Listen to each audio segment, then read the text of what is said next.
depuis la nuit des temps, les télécommunications sont restées un pont inaltérable entre les citoyens du monde, qu'ils soient de religion, de culture, d'idéologie politique différentes ou non.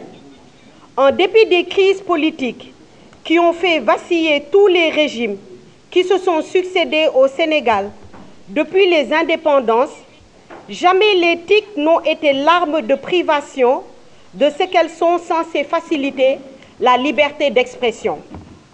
Le fallacieux prétexte de diffusion de messages haineux et subversifs constitue le seul argument d'un régime tristement entré dans l'histoire des pourfendeurs, jamais égalé des libertés et de la démocratie. Mais arrêtons-nous sur les causes de cette haine ou subversion.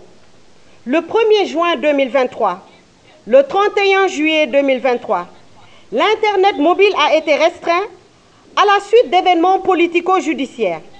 Le 5 février 2024 encore, il a été coupé à la suite de la décision politique du président de la République de reporter l'élection présidentielle du 25 février 2024.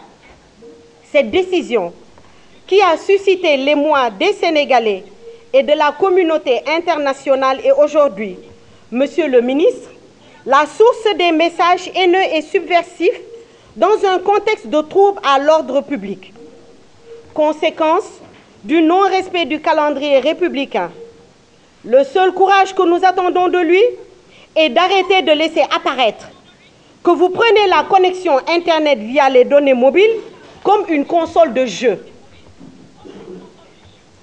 Les coupures d'Internet sont une violation des droits de l'homme, une violation des droits de se réunir en ligne, une violation de la liberté d'expression, une violation du droit à l'information, une violation des droits économiques.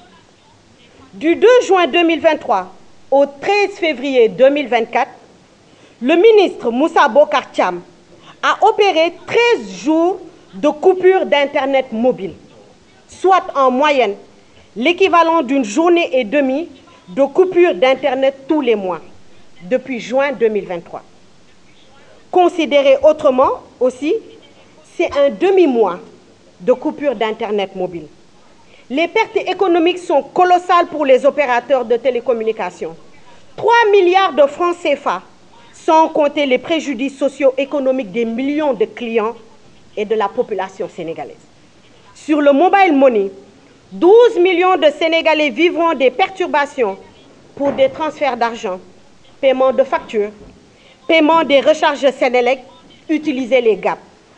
Sur le télétravail, les travailleurs qui restent chez eux pour éviter les foyers de tension lors des manifestations sont aussi pénalisés et leurs employeurs avec. Sur le téléenseignement, sans l'Internet mobile, il est impossible d'avoir un téléenseignement acceptable. Sur la santé, coordination des urgences, arrêt de certains équipements électroniques. Sur l'économie générale, ce sont tous les secteurs d'activité confondus qui sont impactés. Depuis très longtemps, nous avons tiré sur la sonnette d'alarme. Maintenant, nous avons décidé de passer à une autre vitesse. C'est pourquoi notre collectif vous a convié à cette conférence pour vous exposer les conséquences désastreuses des coupures d'Internet sur l'économie et sur les populations, marquer notre solidarité aux populations sénégalaises qui réclament un droit, leur droit à la communication, leur droit à l'information, leurs droits économiques, leur droit à la liberté d'expression.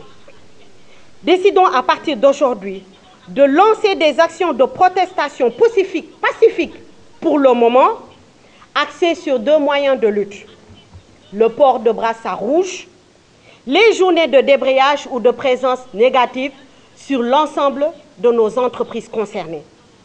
Nous appelons l'État à rétablir la connexion via les données mobiles et à mettre fin aux coupures intempestives de ce service.